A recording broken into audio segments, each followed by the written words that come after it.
It's Cardboard Time episode number 133, and I'm your host, Arwen Kathke. On today's show, I have a review of Demon Castle Mononoke and an interview with the folks responsible for that from Cardboard Revolution. Well, we are heading out to Minneapolis this weekend to do some media rounds, which I'm super excited about. It's going to result in a little bit more content for y'all, and I'm excited to share that with you soon. I can't quite give you details yet, mostly because I'm not quite sure what to expect myself. But I am extremely excited to head out there and tell you all about it very, very soon. So let's talk about the Shelf of Aspiration. It is down to 128. That is down by 3. I did get some games played, which was fantastic. Some review copies that I wound up getting in, actually only one. It was Counterpoint. And I did get the chance to play that last night, and we will be talking more about that in the very near future. And excited to share a little bit more about that. I really, really like this game. It's a great trick-taking game, kind of akin to The Crew a little bit, but with some differences. And again, we'll talk about that when I do my review of it, but enjoying it very much so far. The other games I got out to the table were Math Flux. I played that a couple of times at lunch and really enjoyed that. I may wind up doing a full review of that. At the very least, I do want to say that I think that it takes the initial formula of Flux and changes it up enough that people who maybe think that Flux is a little bit too light for them, this really kind of makes the game a little bit more interesting and solid, and we had such a wonderful time playing it. The person I played it with, Rob, is also kind of a math nerd like myself, so we really had a great time sitting and taking a lunch break from doing math and computing to do some math and computing. So that was our experience with it. Also got 3 Witches to the table. This is the little tiny box game from All Play that a lot of people have been talking about. Exactly 3 players, trick-taking game. Not sure if I'm going to do a full review on this one, but I will say that it was very interesting if you have exactly 3 players. And I think that that's going to be the problem that a lot of people run into with it, is that exact 3-player count. It is small, so you can just throw it in your purse or your bag, but at the same time, you still have to have 3 players. So if you do find that you play a lot of games with 3 players, this will be a good one for you to pick up if you like trick-taking. It does make things a little bit interesting with the mechanic of being 2-on-1, but at the same time, it's always very difficult for me to kind of get that 3-player count. And then finally, Ants got to the table. I will have more on this later. This was kind of the chunky game for yesterday that I got to play with my friend Jordan. And yeah, it's very interesting. I do have a lot of thoughts on that, but I will save them for a proper review in the very near future. I do want to play it at least one more time before I give some final thoughts on it. I did have a very hard time parsing the rulebook on this one. A few accessibility issues, but I really liked the gameplay on it and enjoyed the engine building and card comboing that kind of went on. I thought that was pretty neat. So I will be talking about that in the very near future. But let's get into this review so that we can get that interview to you. And the review is for Demon Castle Mononoke. This is going to be probably a 2027 release by the time that it ships, but could be 2026. You can go check the Game Found, which we'll talk about in a little bit. This plays from 1 to 5 players in 45 to 90 minutes. On the box are Jesse Chang, Jane Chartreuse, Hiromi Kota, Max Helmberger, and Tim Lampisona. They are with Cardboard Revolution, who is the publisher of this game. A Gathering of 100 Supernatural Beings is a game where attendees would gather at night with 100 lit candles and take turns telling tales of demons and spirits. After each story, the teller would snuff another candle until only one remained lit, a final ward blocking those supernatural creatures from the human world. Players act as lost souls, travelers with unsavory pasts who find themselves trapped in an abandoned castle. Their arrival there isn't a coincidence. They have been lured by the Mononoke, a strange and powerful supernatural event, which its sheer volume of spiritual power has attracted a menagerie of other demons and spirits known as yokai. So this game has been inspired by the gathering of 100 supernatural beings. Playing Demon Castle Mononoke is about choosing between awful options. During each of the game's 6 turns, the lost souls will weather a long night under siege by malign and unpredictable spirits, followed by a never long enough day during which they must scour the castle for resources to carry them through the next inevitable night. Only through careful deliberation and consideration of each other's strengths and weaknesses will they emerge with their bodies and spirits intact. For groups who prefer competition, a single player may also choose to take on the role of the Mononoke, making active decisions where the co-op version of the game relies on randomness. This makes all versus one style play available for up to 5 players and also allows Demon Castle Mononoke to be played as a 1 versus 1 asymmetric duel. So thanks to Cardboard Revolution for the review copy of this. I really first became aware of the game at PAX Unplugged, and we did attempt to play this at PAX. I saw it all set up, and for those who kind of wanted my initial thoughts of just walking up to the game and experiencing the first little tiny bit of it, I did talk about it a little bit on the PAX Unplugged 2025 Ride Home show, so you can go back and listen to that. But to sum up, basically we got kicked out of the hall at midnight and weren't able to really finish that game out, which was unfortunate because I got just enough of a taste that I was kind of interested and wanted to see more, and fortunately, the Cardboard Revolution folks sent me home with a, kind of preview copy of it. So I did finally get it out, and I was able to play it two-handed solo for my first time for a couple of rounds. And I did have a very good amount of fun playing it. I did get beat pretty handily at it as well. So I did really, really like it. It's a very tough game and a lot of crazy things going on. But I will say that my personal preferred way to play this is with a absolute full complement of people and playing it cooperatively, so playing it at 4.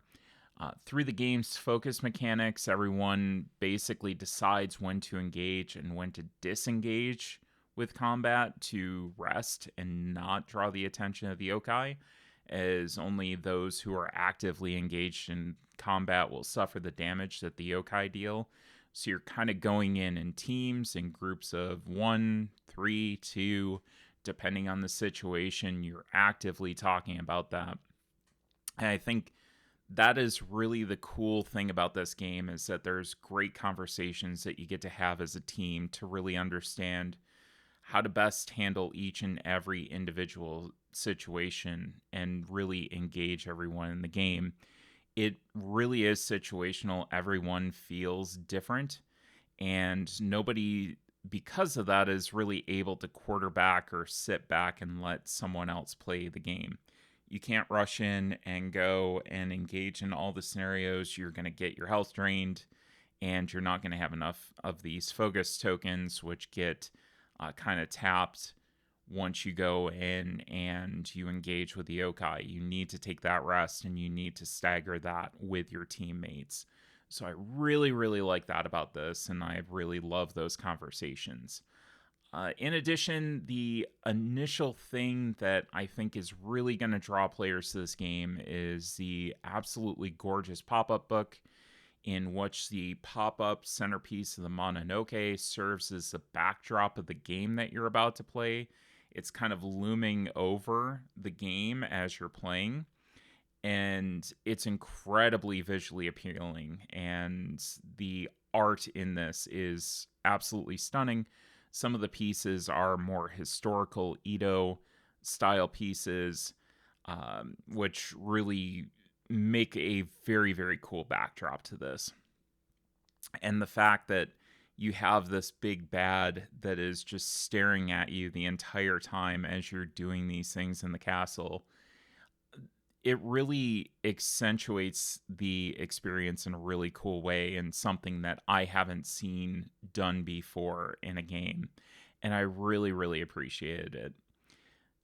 Each of the yokai enemies, they're kind of the lesser enemies, or the smaller ones that you're going to face that aren't the big bad, has a different attack and different lore, which kind of results in a simultaneous delight and dread as you see what the castle's serving up to you next. And between the great variety of the yokai that you face and the castle rooms that are constantly changing and in a state of flux, there's a really great deal of variety and replayability in this game. So everything's constantly shifting and changing, and you're having to deal with these very bad scenarios that are different from time to time. It's a different combination, and you're trying to figure out how to mitigate that. And I love that. I think one thing that some people might not like this game about is the fact that you have to make very tough decisions. There's never really a very safe decision that you can make. You're going to lose something, whether it's health, whether it's one of your rooms that you really need to recharge and have your engine working so that you can get the resources that you need to continue to fight. You're always making terrible decisions. But it feels really good for those who don't like to make those very tough decisions, for those who are very loss averse. I think this might be one that you might want to stay away from, but I really enjoyed that, and I thought that this game did a really, really good job of that. And you're also working with your friends at the same time, and kind of engaging with those. So from a vision and accessibility standpoint, everything has symbology on it. Everything's double coded. So I had no issues whatsoever that I experienced during the game. It was very well done. And I'll get into my final thoughts here. I had a fantastic time with this game. I love co-ops that have player agency kind of intact. You can't quarterback them too much. Every player has to contribute and be in the game and involved. And I would say from the discovery that we had from each little step with the yokai and turning them over and reading their lore, the ever-changing castle that you have to navigate, the gorgeous artwork, the tough choices that you have to make, I think that this one is a fantastic pickup for those who love very tough cooperative games. You're not going to win a huge amount of games of this. It is very tough. It is very tricky, but you will have a great time playing it, trying it again, seeing what you have to do to kind of overcome this. And it is one game that I feel like I actively got better at it the more that I played, the more that I progressed, and I wanted to learn what I could do to kind of make myself better. And I love games that do that. I think that this is a fantastic example of that. So for those who love the tough cooperative games, this one will be right up your alley. You're going to love that. This is absolutely sticking around on my shelves, and I'm all tuned in to back it on GameFound when it comes out on the 17th of April. That is Demon Castle Mononoke.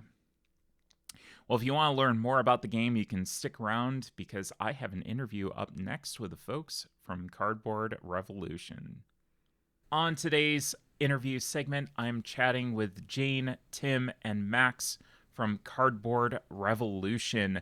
Jane uses she, her pronouns. Tim and Max use he, him.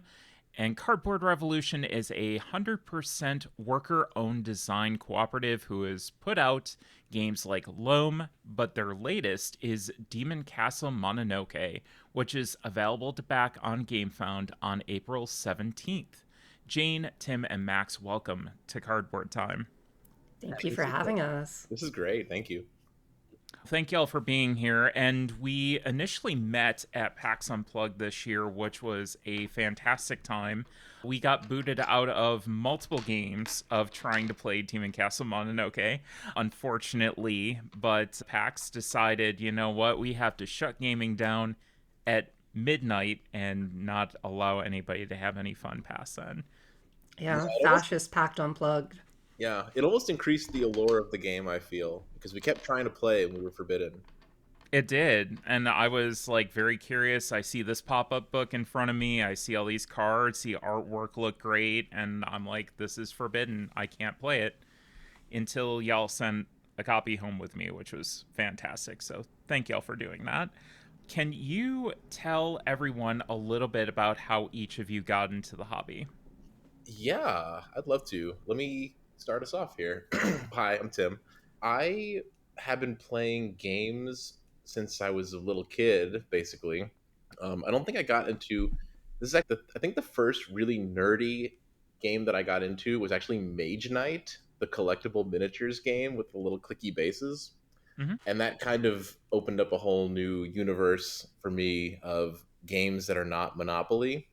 And I think that most people sort of credit like Settlers of Catan or something similar with that, and that all came later for me. The D&D miniatures side of it actually hit me first, and it was history after that. And maybe this will come up later, but Jane and I have known each other since we were like, I don't know, first or second grade, and we played the same nerdy junk together for a very long time.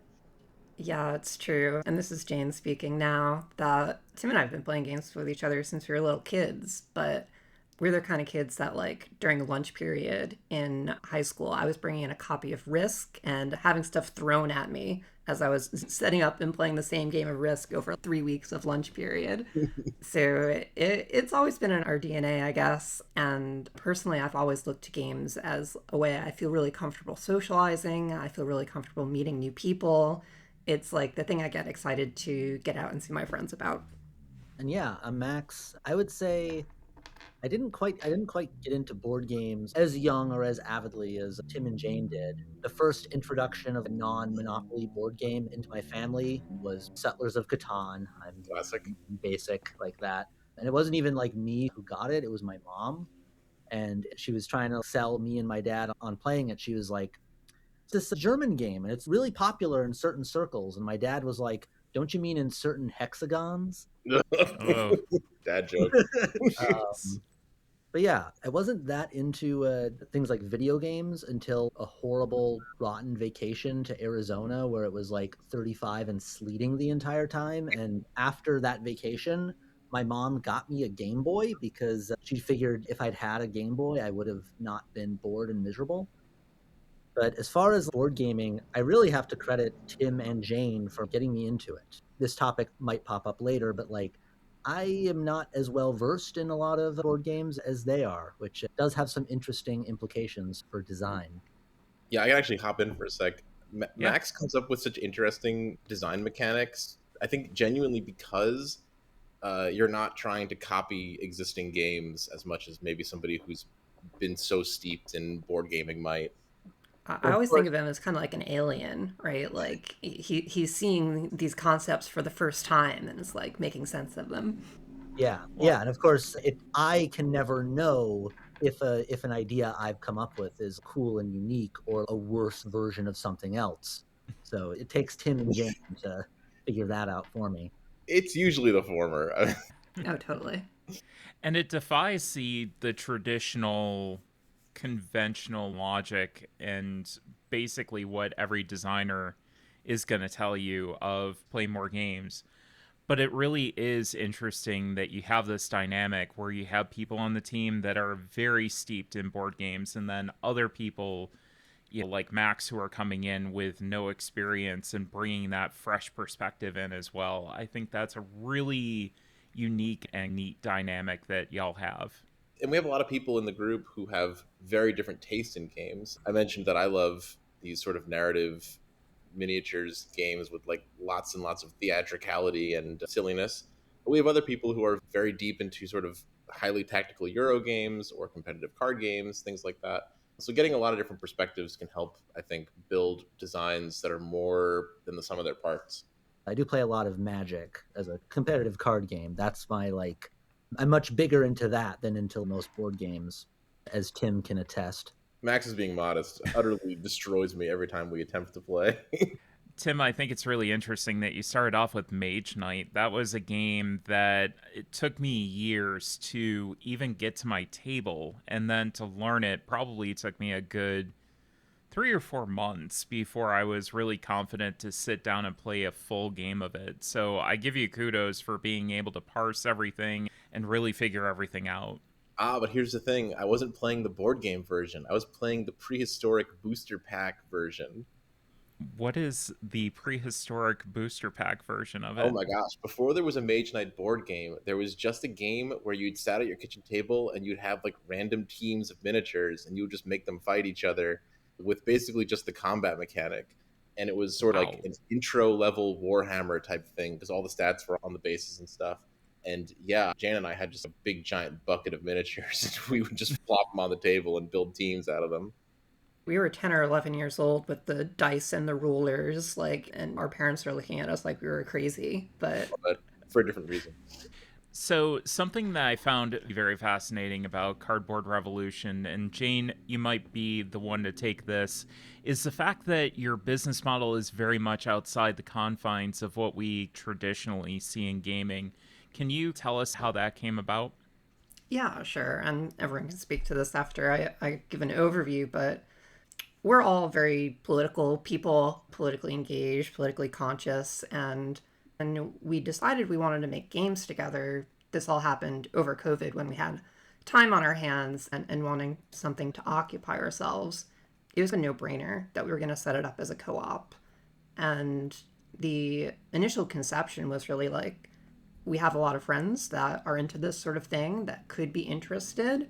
And in that time in particular, people were interested in anything collaborative, right? Anything with a social element.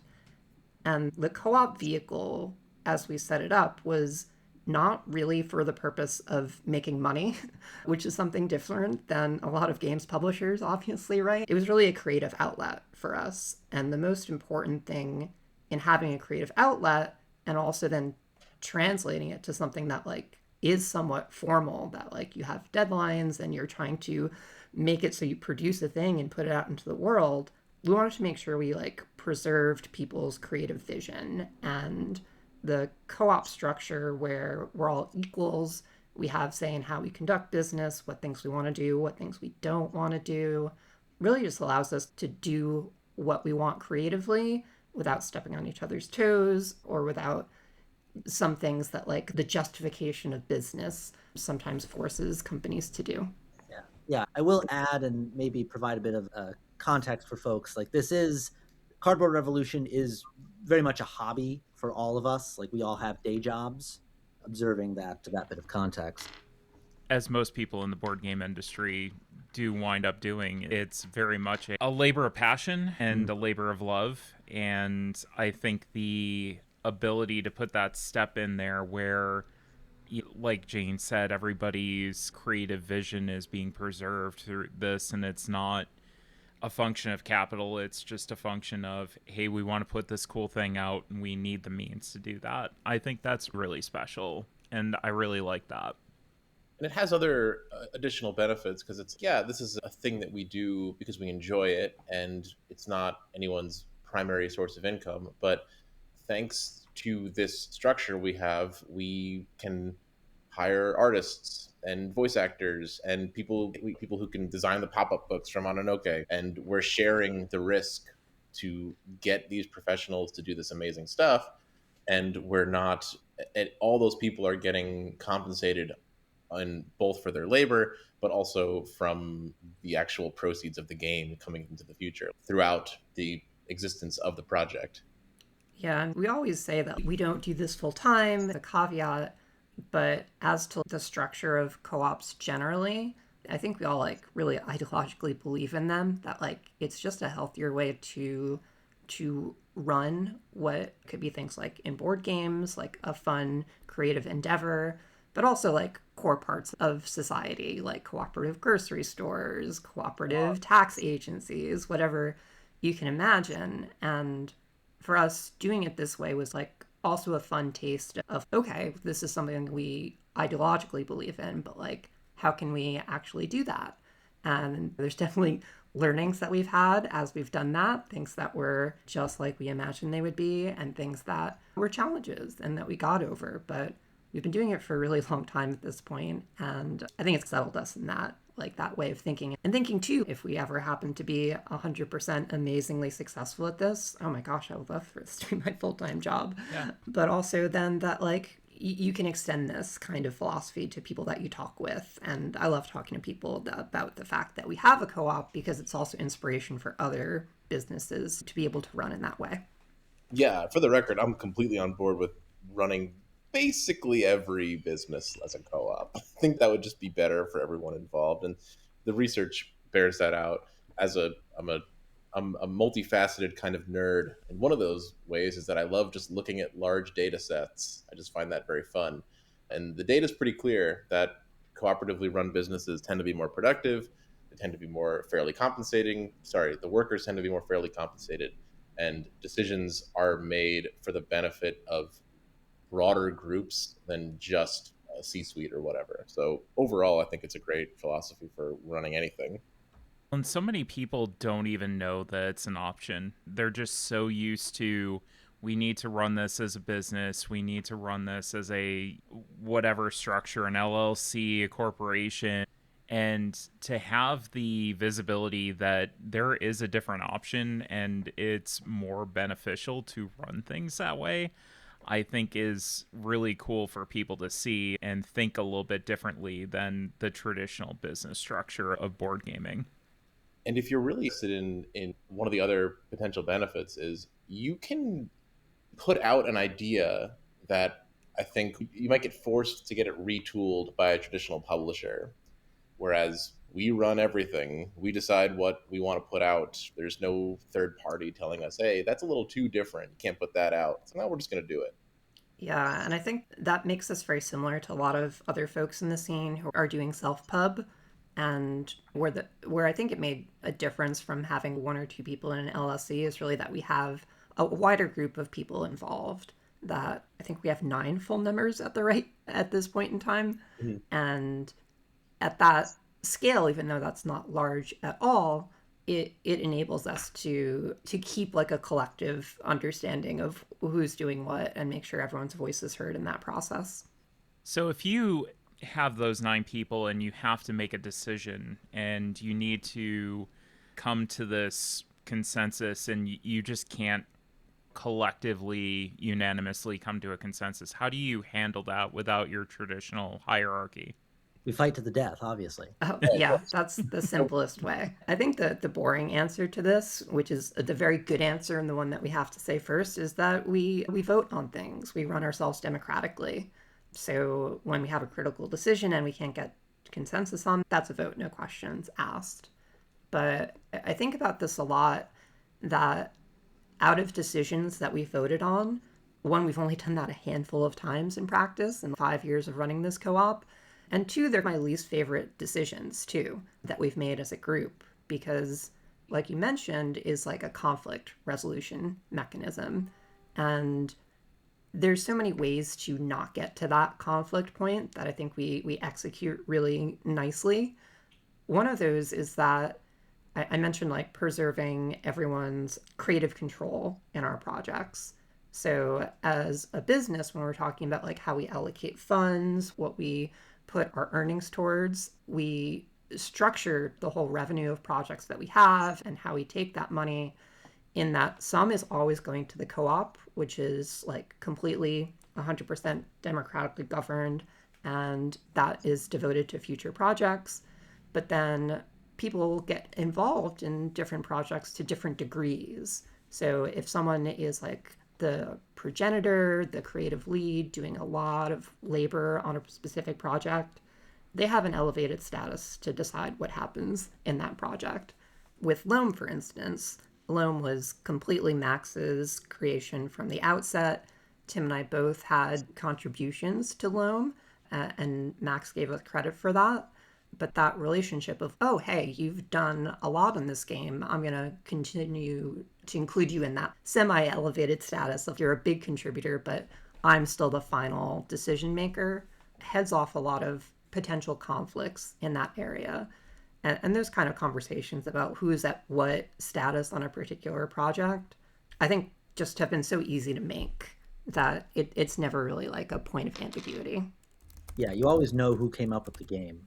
Exactly. Or who's doing a lot of work on it. There's not an easy way to mistake that. And it's like the voting aspect is less for mechanics in the game and more for sort of the back end administrative stuff. So there's not a lot of feelings involved in that. It's, oh, should it be 10% or 15%? Let's vote on it. No one's getting their feelings hurt over that. But if you're like the person who came up with the idea for a game, you obviously want to take everyone's opinions into consideration. But you are it's your project, and everyone has a say in that, but everyone's also working on their own things concurrently. We have far too many ideas, frankly, bouncing around that will hopefully trickle out in the next couple of years, but it's a bunch of people working on their own projects, and we're all contributing in our own ways to them. So let's shift gears a little bit and let's talk about Demon Castle Mononoke. And for people who actually listen to the review on the front end, you'll get to hear my thoughts on the game. But can y'all give people the kind of pitch and the gist of what the game is about? I would be happy to. This game has changed a tremendous amount since my first sort of seed of an idea for it a couple of years ago, which was, what if you were stuck in a castle and there were monsters around? And that was basically it. So quite a bit has changed, and it's certainly gotten better. But the basic idea is you, the player, are I like to use the phrase cursed hero, but the game uses lost soul. Lost soul is way better. You are an individual who did something bad in your life, and you have been led to this haunted castle. The game is set in a mystical version of the Edo period in Japan, and you and a bunch of other travelers are trapped inside this castle, and every night a pair of mysterious spirits called yokai attack you. And the game is a cooperative survival game with some resource management and asymmetrical player powers, where you have to work as a group to defend your new castle home from these creatures that attack you every night. During the day, you can move around the castle and gather resources and prepare yourself for these battles. The castle it's a magical environment, so it's constantly shifting. The rooms are changing, gaining new abilities for the players, all culminating in an epic final confrontation with the Mononoke, who's the architect of your capture. And the Mononoke is represented by this really cool looking pop up book that you open it up, and there's this big creature just emerges from the page. And you have to prepare yourself to fight this thing throughout the game. It's getting stronger and stronger depending on how well you play. And if you manage to keep the castle standing for 6 nights, all the players win. And if the castle is destroyed, all the players lose. That's basically the elevator pitch. Yeah, and I think the graphic design, if people go and check out the Game Found page, is like the thing that immediately hits you. We're really leaning heavily on these fantastic ukiyo-e artists and all of these creatures that have been dreamt up. That's like the progenitor idea for a lot of concepts in the game, is looking at this art. Tim and I have spent constant hours reading and browsing pieces from this period to understand both the historical context of them. Like a lot of the Mononokes, the greater spirits, come from these triptych pieces that often are attached to some very specific bit of folklore, like a story from Japanese history or Japanese folklore. But then there's also these just like weird little guys in the yokai that like have no explanation. Like they're just something someone doodled 300 years ago and they look really freaky. So those art assets really give the game a lot of life. And from like a game perspective, like, do you want to play this? I personally always think of games as like a Batman's tool belt kind of thing. I have 500 things sitting on my shelf. Why do I care about this one? What does this do for me versus other things? And what we've tried to design with Mononoke is that it's a cooperative game, but it's a game where no one player is really able to do it all. And the game has a system called Focus, which is basically tokens that you have that let you interact with the yokai, the spirits you're trying to destroy the castle. And every time you use one of those, it flips over and you don't get it back until you have a turn where you basically sit out of the action. And you have 2 opportunities to do that every night. So you're almost always doing something in a turn. But for a given yokai that comes in, a lot of times you have to say, I need to sit out this one. Who else can pick this up? Who else can resolve this? Or you have a greater conversation with the folks around the table to be like, I think we should back off. We can't do this. Or, oh my God, we absolutely need to do this.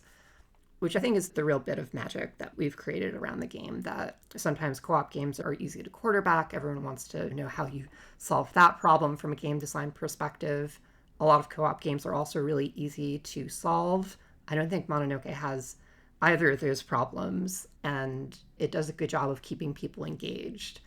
And that's for co op fans. We've also built in a mode that's a bit more demonic, if you will, which Yes. is a one versus many or one versus one mode, where one player takes on the actions of the Mononoke, which is otherwise traditionally like the AI of the game that's playing against you. I think we all have a bit of that competitive spirit in us too. And that gives the game a very different kind of life where you can sit across the table. Like Tim and I grew up gaming this way, so we really enjoy it. And you're always trying to get into the other person's head, like, oh, I think they think I'm going to do this thing, so I'm actually going to do this other thing. That's like the philosophy of this is a game you can give to a lot of people. This is a game that keeps people engaged at the table and can let you cooperate. But also, if you want to be a bit spiky with it and have something competitive or have a group of friends that you really take for a ride with you playing as the Mononoke, that kind of gameplay is possible too. I think we did the math on it at one point. Speaking of solving things, and just the yokai deck alone, the random nature of what might appear throughout a game, you will never get the same roster throughout a game. There's 10 or 11 million possibilities of how that deck might shake out in a game. You factor in all the other stuff, like how the rooms in the castle are semi randomized, you're just never going to wind up with the same game twice. Yeah, and I think a big part of the design credit is your thinking here, Tim, that we deal with like analysis paralysis in the game by having a lot of hidden information. There's a lot of things like the way that the yokai deal damage to the players and try to take them out of the action is a deck of random cards, and you have to commit to doing what you're doing with that yokai before you reveal any of those cards usually. Have to play loose with your decisions because there are a lot of unknowns. There's hidden cards. There's also a fair number of die rolls in the game, which can be fun and dramatic in certain moments, but you never have a perfect idea of what's coming at you, and that kind of just forces you to move along with it. It prevents too much agonizing over tiny decisions. You just have to let it ride sometimes. I want to come back to one of the things that Jane said because I think the beautiful thing that this game does, it does play very well solo, but when you have a group of people around the table and you're all conversing about what you're going to do and that team aspect to it, this game kind of handles that way better than a lot of games that I've seen on the market where you are having an actual conversation about how to manage this. I found that like incredibly fascinating, incredibly well done, and I give y'all kudos for doing that. Thank Oh, you. The gee, secret is thanks. that we tested it so many times, and every time we felt that there was too much quarterbacking, we took it back to the drawing board, basically. We just did not allow it to happen. So, any interesting stories from the development of the game? Boy, are there ever. It was such a long process that it evolved very much. It took this form as a full co-op game relatively early, but the first version of the game was actually a competitive game, or maybe a semi-cooperative is the better term for it, where every player, you'd all lose if the castle was destroyed, but every player was out on their own. And I liked that aspect of it. It felt like a party game in that way because you were constantly betraying each other. But the downside of it was if any player had any kind of bad intentions or had a feel bad moment, they could easily sabotage the game and ruin it for everybody else. So we had to basically say, it's just not that kind of game. We can't let that happen because it's not very fun. Then it all fell into place as far as being fully cooperative. We had a bunch of all different kinds of ideas for how to make combat work and how to make things make sense and be engaging in that way. And then it was actually Max who came in out of the blue and basically pitched focus in one fell swoop and completely solved 98% of the game's problems. If I recall correctly, my idea for focus was basically just bringing in an element from Loam, the game that I had led design of. Yeah, Yeah, like that's right. individual action cards basically in this game, but it works the same similar way. And it was just this like little light bulb moment that I had not even considered as a possibility, and then it clicked so well that I think it solved so many problems. Another big one for us in the design process was player scaling in Oh, particular. Uh, that there's a lot of resource collection in the game. Resource management's like a big keyword part of going through things, and getting that to work with having different characters with they all have unique abilities in the game. The way we solved for that eventually was the focus, that every character has a set of 4 focus that they have access to, and the game plays cooperatively with 4, 3, 2, or 1 players. And depending on how many players there, you get more or less of that pool of focus on every character. So if you're playing at 4 players, every character is going to get 2 focus. You have 8 total. If you're playing at 3, everyone's going to get 3. You have 9 total. If you're playing at 2, the characters get 4 each, and you're at 8 total again. The total like character ability ness available at any one time is consistent. Jane took lead on player scaling as an issue and just approached it with like mathematic precision because it was like we can't let this be a problem because if it just doesn't play well at a certain player count, that's just such an oversight on our part. We can't let the game ship like that. And I could not be more proud of how it worked out. It's like I feel like player scaling is such a pain in the neck sometimes when you're designing a game like this, particularly a co-op game. And all of the different things that we implemented to counter it really do work. And I'm very pleased. So, how did you handle such very culturally rich material with the sensitivity that it deserved? We hired someone, first and foremost. Since it's audio only, Max, Tim, and I, we're all white, super white. So we reached out to Hiromi Kota, who is Japanese, obviously. She's fantastic. You could see her work. She did cultural consulting for a Magic set, Legends of Kamigawa. Yeah, the cyberpunk one, it's so The good. Cyberpunk one, which is very Neon cool. Dynasty. Yeah, she has work in RPGs. She does Scion Mythic Shards was one of her recent RPG releases, and all of the creative writing in the game that kind of helps these original ukiyo-e era assets speak and come to life is written by Hiromi. So she wrote the character backstories. She wrote the read aloud text anytime you encounter a new yokai.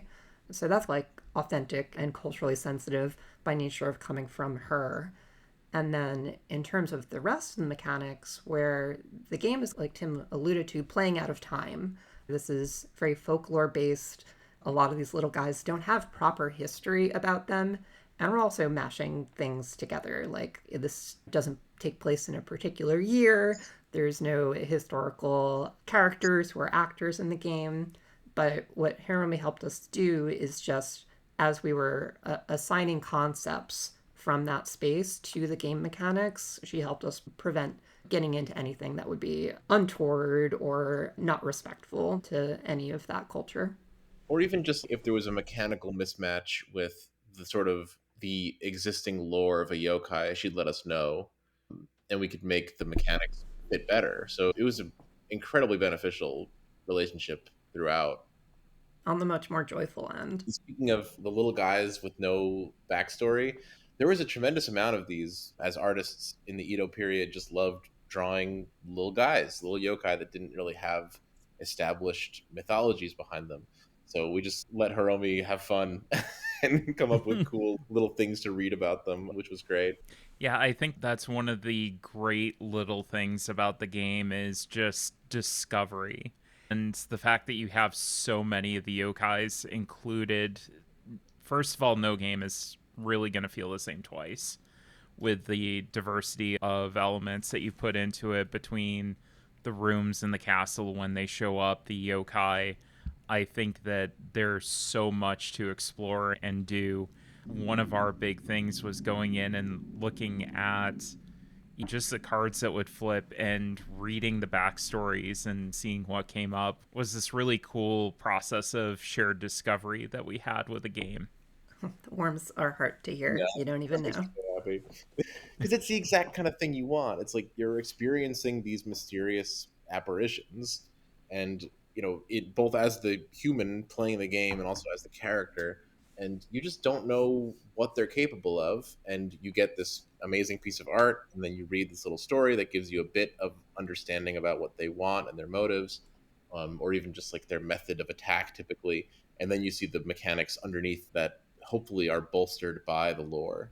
And it even like that kind of experience aligns to a lot of how storytelling around yokai was done historically as well. That these are ghost stories for the most part, that the famous like Japanese test of courage, people would go into the dark and light candles and tell these stories about these weird spirits to provoke those kind of fears or anxieties. A lot of yokai have ties to cultural issues.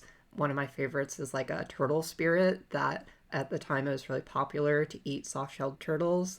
And what if they came back and haunted you? Because for a period that was seen as very taboo. You shouldn't eat these animals because they were respected. The experience of that storytelling that happened in the past is not very dissimilar from the experience of the story that you're creating as you're playing through the game. So that's a kind of through line we wanted to maintain. That's really cool. I wound up reading a bunch of academic texts about yokai and the mythology surrounding them. And one thing that sort of clicked and helped guide the principle of the actual overall design was that for ancient people, this was like they were very serious sort of warnings and things to be afraid of. But then toward the Edo period, where a lot of these illustrations were being made and some of the lore was being solidified, people had a very complex relationship with yokai, whereas they were seen as these very powerful supernatural beings, but also people made fun of them and used them as jokes and hung pictures of them in their houses. And this combination of the grotesque and the funny and the silly, and also, oh, we're scaring ourselves a little bit, aren't we having so much fun with this, that kind of like levity almost found its way in some cases in the game, as well as treating them seriously, which was the dichotomy of the real life ghost stories or people were telling at that time period. Kind of like a ancient meme, if you will. Yeah, it was literally like an ancient version of Bloody Mary or one of those silly games people play. People in Edo period Japan would sit around and light candles, and every time someone would tell a ghost story, they'd blow one out until they were all gone. That is just so cool. It's really been fascinating to learn about the yokai and the culture through the lens of the game as well. So it's been a really cool experience getting to play it and enjoy it. Max and I in particular love designing things that teach people stuff because we're both educators. So even though I'm not a mythologist, whatever, I'm not a cultural anthropologist. I think it's Mm-hmm. like really cool we can impart some kind of the that kind of knowledge. Switching gears a little bit, let's talk about Loam, and I'll go to Max. How Yeah, did you decide that you needed to make a game about soil biodiversity? because there had never been a game about soil biodiversity before. So Loam actually got its start as a class project for an educational game design course that I took in graduate school. A lot of my scholarly background was in soil invertebrate ecology. So, like the happenings of all these, in some cases, much like certain yokai, weird little guys that live in soil.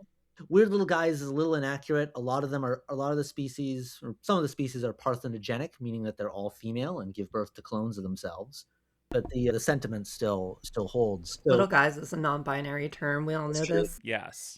soil biodiversity, it's not that well known, and it's very underappreciated. A lot of the creatures that are depicted on the cards in Loam are things that like are basically never discussed outside of peer-reviewed scientific research papers. Some of them are things that a kid who like was constantly in the woods turning over rocks and logs, that I had never even seen or heard of until I was in college and reading scientific literature. And actually, Loam was not the first like bit of science communication work I did to try to spread the good word of the soil critters to a broader audience. Earlier in my grad school career, I created a series of educational stop motion clay animation videos. The sort of the rudimentary sculpting skills I honed through that translated naturally into creating the art for the game. Loam was our first game. I don't think hiring an external artist probably wasn't really in the cards for us at the time. And the clay style, this might preempt your next question a bit. No, you might as well Yeah, go for it while you're might as well talking go about for it. it. So in Loam, the game we released back in 2023, basically all of the art for the game, including the creatures, the different soil animals and microbes that you play. Every piece of art is a photograph of a physical clay sculpture with a like oil-based plastilina style modeling clay that I made. Some of them you can actually see my fingerprint in the clay on the card, so I have to be really careful to not commit crimes. Yeah, if you need to frame somebody, blow up one of those cards. But so part of the reason that the art was like that was just convenience. It's a unique art style that we could produce in house. And I think it worked especially well for a game about bugs. Because, like, Tim and I are entomologists. We live and breathe bugs. We can't understand the mind of someone who doesn't like bugs. But it is true. Right. Some people don't like bugs, they regard them as gross, creepy, crawly things. So we thought it was definitely beneficial to have this kind of like a cute, colorful aesthetic for the game rather than going with like hyper realistic mouth parts for all these mites and insects and spiders. That might have turned some people off. Yeah, I mean, perhaps. And that really shows up when you're pitching the game to someone. If I'm talking to a friend or acquaintance and they're like, "Oh, you make games? What have you made?" And I can tell them like, "Oh, we've made a game about bugs and soil ecology and how this is really important for ecosystems." And some people light up at that and some people are like, "What the heck are you talking about?" But you can show a picture of these little clay creatures, and that immediately snags anyone's attention. They're so delightful. There's something about the shapes that you have, Max, and your color choices that are almost like PBS esque. Like they're bright and they're vibrant and they're friendly. I think that's just awesome. Yeah, they're just little guys. They just want to eat some, nibble on a dead leaf, poop out some nutrient-rich soil. A lot of soil is basically insect poop. It's been processed through the guts of one or more of these creatures. They tunnel through the soil, which can make it easier for air and water to flow down and get to plant roots. And there are some bad bugs that live in the soil, some like pests and plant pathogens, but there's also a lot of bugs and microbes that go after those ones. Like for every species of soil dwelling fungus that like attacks crop seedlings in the field, there's another fungus that will, if they're abundant enough, will kill them. Is in the game too, like all these kinds Yes. of mechanics of balancing out the soils and stuff. It's all mechanically implemented as well. Like you accidentally learn things by playing it, which is the perfect educational game. Yeah, and in fact, so the name of the game, for anyone who doesn't know, it's a word that means a certain type of soil, usually a fairly loose, dark soil, the ideal soil for most agriculture, growing most kinds of crops. Loam is a soil that is balanced between the three main mineral components of soil. So, like, soil is made of a lot of things, but one of the things is mineral particles, basically like little tiny ground up bits of rock that get produced through erosion. And there's three main types of these mineral particles that are separated by size. Sand is the largest, then you have silt, and then you have clay, which is very small.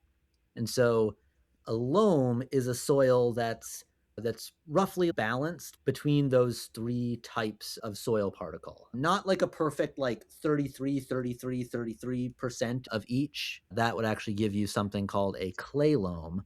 Clay, just due to some certain chemical properties, it has an outsized influence on what a soil is. So a loam might be like 20% clay, 40% sand, 40% silt.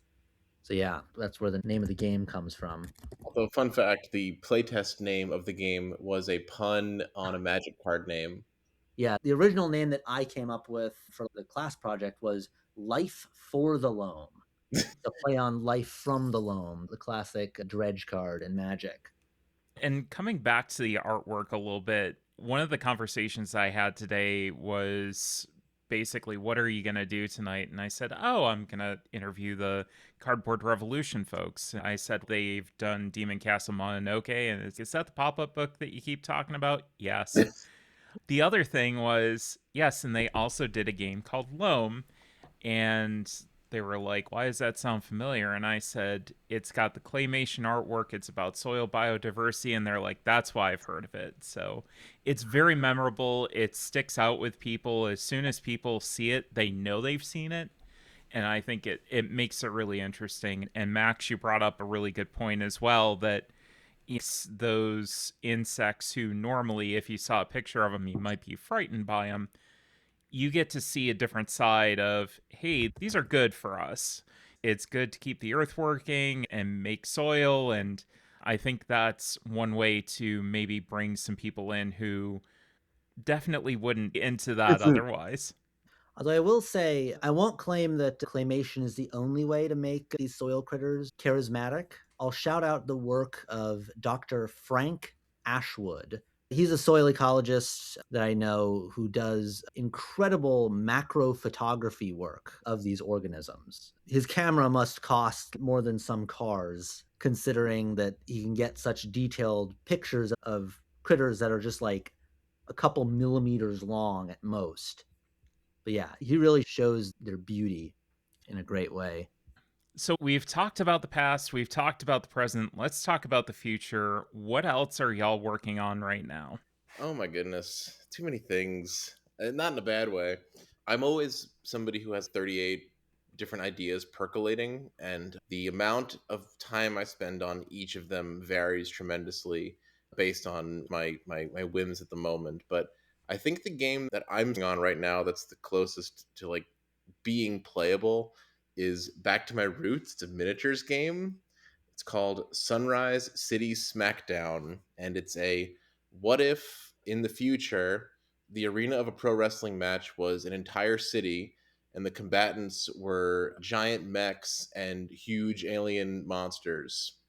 And it's exactly as silly as it sounds based on the pitch. You control like a team of fighters and they bounce around and they throw buildings at each other, and it's just like a very frenetic kind of skirmish game thing. But the gimmick is that it's all kayfabe and you're not actually even trying to seriously injure your opponents, and you're just trying to put on the best show possible. So the more flashy moves you do, the more the fans like you, and you can use that fan favor to do stuff like get extra resources in between matches, or you can lose favor on purpose to do cheap underhanded moves and become the heel, but they can put you ahead in other ways, things like that. That's cool. I like the sounds of that. I'm a big wrestling fan myself. I have a very my relationship with wrestling is very funny because I watched a ton of it when I was young actually, and I really haven't at all as an adult. So it's all like my half remembered warm nostalgia for it is powering this game entirely, and I'm almost afraid to watch modern wrestling because it might ruin my vibe. And I have like 38 other stupid ideas. Yeah, Tim has a lot of ideas. I tend to go for quality over quantity. Damn. Oh my god, speaking of coming off the top rope. So I haven't had as much time to devote to new game designs just like since starting my current professor position. There are some plans percolating around for maybe a second edition, second release or sequel of Loam. I have some ideas to modify the gameplay to even more put you into the shoes or roots, I should say, of a plant growing in the soil with other plants, trying to like attract beneficial soil organisms to come hang out with you and your roots and provide their benefits to you and not those other plants. But then there's another science-based game that we've been working on for a number of years. It actually started during COVID. The current name is Pest Quest, and this is a game about agricultural insect pest management, so like managing pests on a farm. And I always struggle to actually describe like what kind of game it is. Maybe Tim or Jane could jump in. It's so unique mechanically. I don't even know what to call it. It's really great. It's very fun. So yeah, the way it is right now. So the game is technically published, but not in the way that most folks listening think of as published, but published in the sense of there's a peer-reviewed article in the Journal of Integrated Pest Management with my name on it, and also Tim's name on it, and the names of a couple other entomologists on it. And there's like a Google Drive link where you can get like a print and play. We had initially designed the game as like a classroom teaching tool to teach some of the core principles of what's called integrated pest management. It's this framework originally developed for agriculture, but applicable to pest management, like inside a home, inside a building like a school, all sorts of other situations where instead of just relying on the cheapest and most toxic chemical pesticide you can find, integrated pest management, or IPM, aims to bring a broader diversity of tactics into play, including some more sustainable non-chemical practices. And it strives to really understand the pest in terms of the pest's biology, and also like how prevalent the pest is. Is the pest actually poised to cause damage or cause some kind of problem? When playing Pest Quest, you have a 6x6 grid of face down cards that represents your field. You have a limited ability, and it's a co-op game. You have a limited ability to scout the field, to which would in real life you'd be like going out into the field with a net and swishing it through the plants to try to find and count the pests. And in the game, you flip over the cards. You have a limited ability to scout the field. You can flip over some of the cards. You can pay a little more money to flip over more of the cards, but you're never able to flip over all of them. And so then you're faced with a decision about what to do about the pests that you have. Are you going to try to like bring in like natural enemies, like predatory insects to go after the pests? Are you going to need to maybe bring in some additional pollinators to pollinate your crop? If you are going to have to apply a pesticide, can you choose a product that's like less toxic for the environment? And so there's always a bit of a lot of uncertainty, which mirrors real life agriculture very well. Farming is a business where everything you buy for the sake of your current season is basically essentially bought on credit, and you're trying to make enough money when you harvest the crop and sell it to pay all that back. I am working on a game right now that I'm calling Animals. A while back, I decided I wanted to make a Pokemon like game, but one that kind of abstracted the combat of Pokemon. And originally, that was a goal to just make it less violent. I have rabbits, and in having rabbits, I went vegan because I was tired of cooking animals in front of them. They would freak out. And I think that's one of the funny, if not by now overdone, like tropes of the Pokemon universe. What do they eat?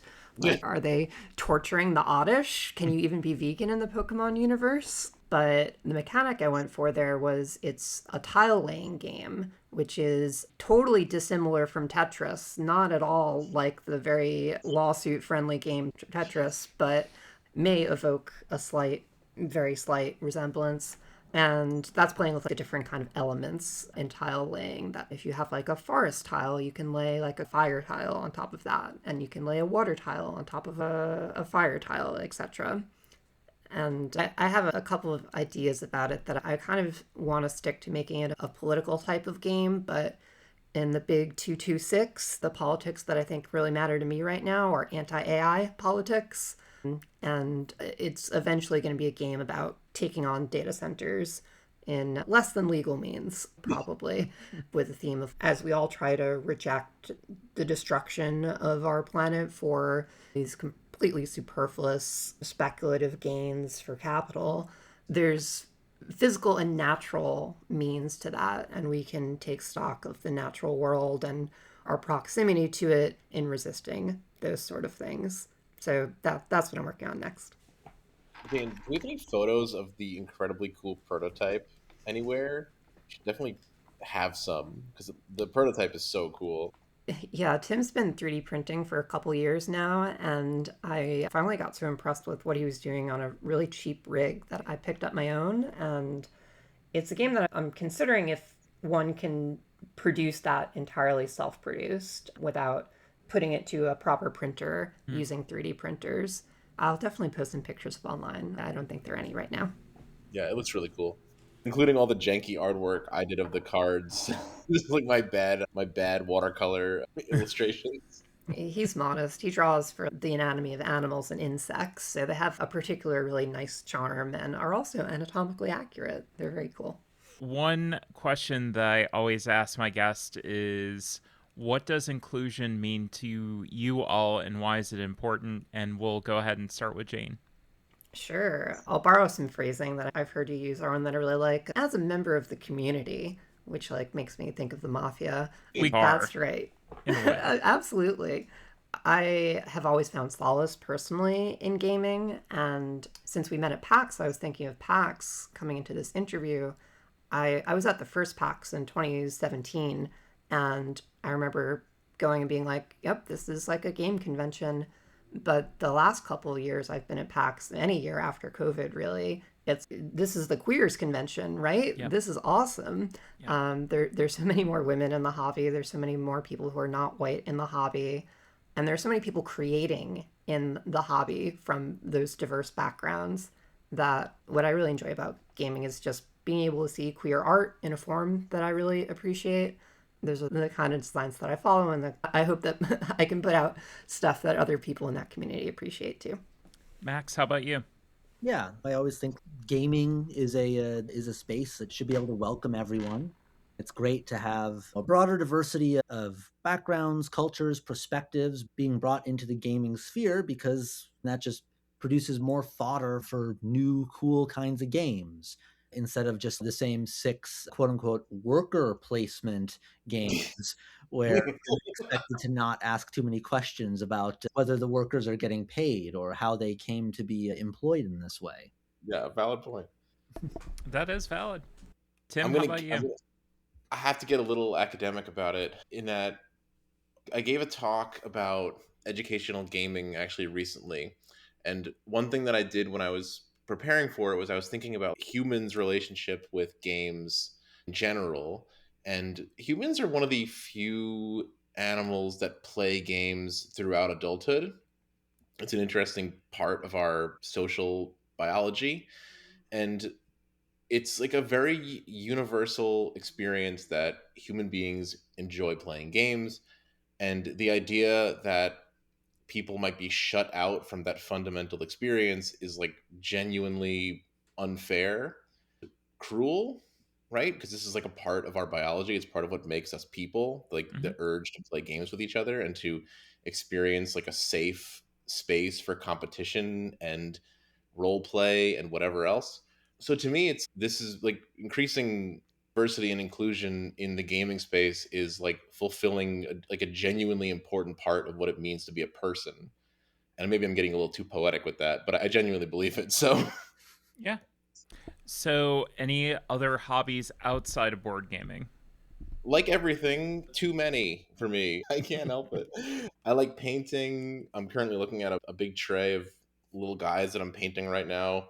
I'm also, I mean, I work with insects as a job, but I also do that for fun. I have a gigantic insect collection and I raise insects in the lab as just pets. I enjoy doing that. And I don't know, there's just I'm a collector by nature. I have all kinds of dumb collections that I'm always building on, whether it's weird rocks or seashells or insects or painted miniatures. Who knows what it's going to be next? Max, how about you? Certainly other forms of gaming as well. Play a lot of Magic, play some video games. I enjoy getting out in nature, hiking around looking for bugs, or I just staying at home watching a movie on the couch with my cat, Apollo, as he screams at me for more food, even though he's been fed multiple times. Yeah, we're all very animal oriented. As you can tell, what I was going to say is that I have rabbits at home. My wife and I have been adopting rabbits for a long time now and working with shelters. Rabbits are one of the most abandoned animals, especially this time of year. That if you see a rabbit in the wild that is not tiny and brown colored, that might be an abandoned rabbit. People buy them for their kids around Easter time because they think it's cute and they'll only be around like a couple years, right? But rabbits can live like a decade or longer. They're intelligent and thoughtful and personality filled animals. Spend a lot of time with mine and also trying to help others. That sounds absolutely lovely and a fantastic message to boot. What are y'all playing right now that's on your table? And Max, I know you're going to say Magic, I'm sure. Anything else going on with you? I mean, in terms of like physical tabletop games, it is basically just Magic for me. Though I will shout out, I've had an on again, off again relationship with the various daily word games, shall we say, Wordle, and then the billions and billions of Wordle clones. I do enjoy the magic based guess the card daily challenges, but the one that's really kept my interest is called Raddle. You find it on a Raddle, spelled RADDLE, like Pest Quest. It's a word game it'll go. So today's Rattle, it goes from movie to part, and there's like a column of different blank words of different lengths with movie at the top and part at the bottom. And you get this list of clues for each row, each new word, which each clue is based on the previous word, but the clues are all out of order, so you don't know which clue goes with which rung of the ladder. And so you have to think of which one of these clues could even make sense for the word, and then figure out what it actually is. I like it a lot. I play it with my partner. We cooperate on them. It's very challenging, but it's very fair. It doesn't do like the New York Times crossword puzzle where one of the clues is just like total cryptic BS that makes no sense at all. So, yeah. I was going to say that sounds like a very Max game because it sounds extremely challenging, but Yes. like rewarding. We'll put it in the chat. Costco is my latest one where you have to guess the Costco prices of various goods. Ooh. Oh my god. It's great. My I mom's try to play it obsessed. daily. Jane, how about you? I've been playing a lot of solo games lately. I find that as a 30 something year old adult, it's often easier to get gaming solo. Spirit Island is what I'm working through right now, having a lot of fun with that. Mm-hmm. And then on the video gaming side of thing, my probably most intense obsession right now is Horsey Game. I don't know if So you've heard good. of this. Yeah, it's blowing up, right? For such a good reason. Like the modeling of genetics within that game and the crazy stuff that comes out of it. I just think it's brilliant. That's my video game of the year already.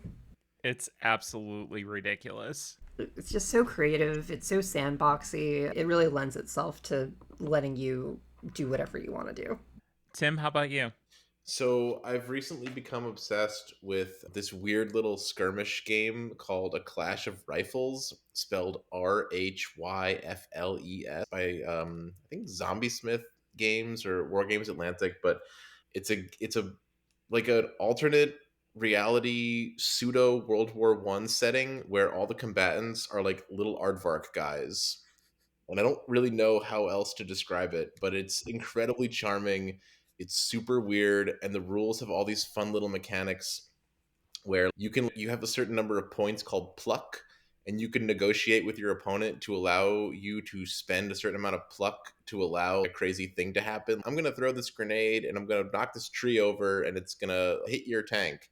And I'm offering that I'll spend X amount of pluck. And your opponent can say, I'll allow you to try that, but it's going to cost you X plus one pluck. You know what I mean? It's very narrative and silly, and it's very tiny scale, like 10 to 15 miniatures per side, and it's very personal. Every individual fighter really matters. Like, even if a guy gets knocked out of combat, they may actually not be dead. And one really fun little metagame aspect is that you, as the player, are playing as a future historian of one of these weird aardvark people, and you are reenacting scenes of the Great War, which you are studying, which is so fun to me. So it has been so much fun talking to y'all and getting to catch up after we saw each other at PAX. We've gotten to play a game of Demon Castle Mononoke together. Can you tell people how to reach you all on socials? Yes, the only we've left Twitter permanently for obvious reasons, Good job. because it is terrible. But please do follow us on Blue Sky, where we are just ourselves. We're at Cardboard Revolution. Easy. That makes it super easy. So, thank you all so much for joining me today. I really appreciate it. It's been fantastic catching up with y'all. And just a reminder for people out there that Demon Castle Mononoke is available to back on GameFound on April 17th. So if you're listening to this, you got a couple days to wait, but you can sign up and I think get something for free. Yes, you'll get some stickers if you sign up beforehand. Yeah. There'll be little yokai guys. And I think our takeaway lesson for today is that little guys is a gender neutral term. Yes. Yep. We love them. Thank you all so much. Thank you for having us. Arwen. Thank you for having us. And I think that'll do it for us today. If you want to learn more about Cardboard Time, you can always go to the website at cardboardtime.com. Our Instagram is at cardboard_time. The Blue Sky is at cardboard time. The Discord is on the Tabletop Express server. You can go to the website or you can email me at cardboardtime@gmail.com if you need an invite to the server. A lovely community over there. And any questions, suggestions, or ideas for discussion topics, you can always email cardboardtime@gmail.com with your name and location. Let me know where you're from, and we will talk about it on the air.